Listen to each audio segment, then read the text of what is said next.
हाय, आमचं घर कसं झालं ह्याच्या दुसऱ्या एपिसोडमध्ये तुमचे स्वागत आहे. काल म्हणाली की आम्हाला घर आमचं सोडावं लागलं कारण ह्या दरम्यान ना बऱ्याच अशा गोष्टी घडल्या होत्या आणि त्यात मला तुम्हाला एक सांगायचं आहे की मला त्यावेळेला ना आई-वडिलांची काय किंमत असते ना तेव्हा कळलं.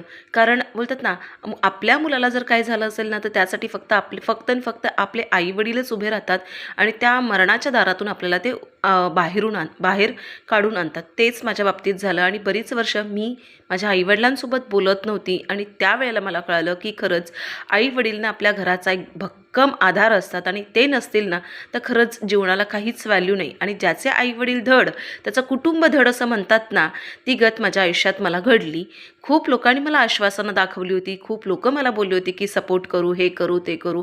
पण त्यावेळेला मला कळालं होतं की खरंच आपल्या आईवडिलांशिवाय सगळ्यात मोठा सपोर्ट सिस्टम या जगात कुणीच नाही. प्रत्येक नव्या नवरीला असं वाटत असतं की आपले छान छान असे सण साजरे झाले पाहिजे, आपल्याला छान असं माहेर पण मिळालं पाहिजे, छान छान गोष्टी घडल्या पाहिजेत.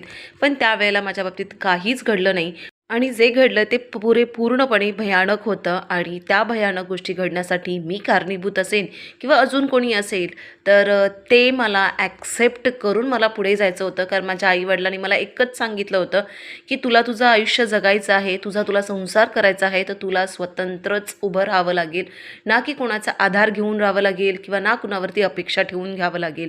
त्यावेळेला डिसिजन घेतला की आपण वेगळे राहूया. सो नेक्स्ट व्लॉगमध्ये पुढची स्टोरी. बाय.